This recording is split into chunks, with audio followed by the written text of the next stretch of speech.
मैहर की शारदा भवानी तोहार गुण कैसे बखानी। मैहर के शारदा भवानी तोहार गुण कितना बखानी। मैया दुआरे एक अंधा पुकारे, मैया दुआरे एक अंधा पुकारे। अंधे को नैन द्यात जानी तोहार गुण कैसे बखानी। अंधे को नैन द्यात जानी तोहार गुण कैसे बखानी। मैहर की अम्बे भवानी तोहार गुण कैसे बखानी। मैया दुआरे एक लंगड़ा पुकारे, मैया दुआरे एक लंगड़ा पुकारे।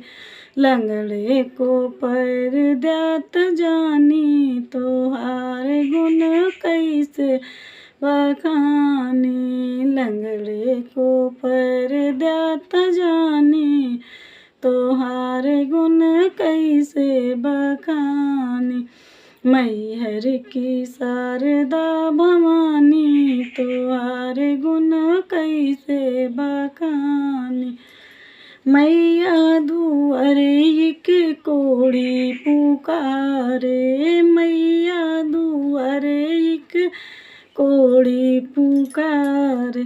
कोढ़ी को काया द्यात जानी तोहार गुण कैसे बखानी। कोढ़ी का काया द्यात जानी तोहार गुण कैसे बखानी। मैहर की शारदा भवानी तोहार गुण कैसे बखानी। मैया दुआरे एक बाजिन पुकारे, मैया दुआरे एक बाजिन पुकारे। बाजिन को पुत्र द्यात जानी तोहार गुण कैसे बखानी। बाजिन को बालक द्यात जानी तोहार गुण कैसे बखानी। मैहर के शारदा भवानी तोहार गुण कैसे बखानी। मैहर के शारदा भवानी तोहार गुण कैसे बखानी।